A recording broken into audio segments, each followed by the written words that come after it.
What is the meaning of the word tawbah? And both in general terms, I want to know it, and in the Islamic context, please. The Arabic word tawbah literally means to return or to come back.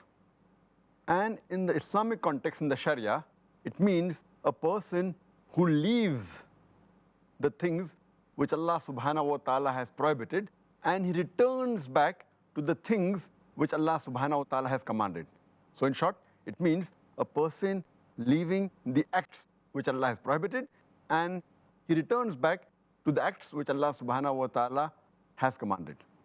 And this aspect of tawbah or repentance is present in all the religions that believe in the concept of God. And Allah subhanahu wa ta'ala speaks about tawbah and repentance in the Quran in several places, including Surah Nur, chapter number 24, verse number 31, where Allah says, "O you who believe, turn all together in repentance to Allah subhanahu wa ta'ala so that you may attain bliss." Allah repeats a similar message in Surah Baqarah, chapter number 2, verse number 222, where Allah says that Allah loves those who turn to Him in repentance, and Allah loves those who are clean and pure. And a similar message is given in the hadith of our beloved Prophet Muhammad sallallahu alaihi wasallam.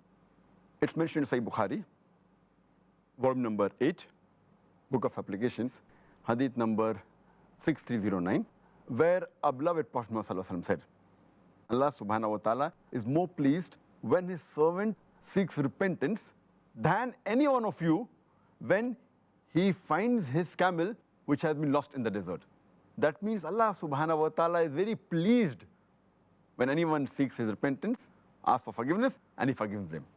So, in short, tawbah means repentance, which means leaving the act which is prohibited by Allah subhanahu wa ta'ala and returning back to the acts which He has commanded. In short, it's a journey from the dislike to the thing which is liked by Allah subhanahu wa ta'ala.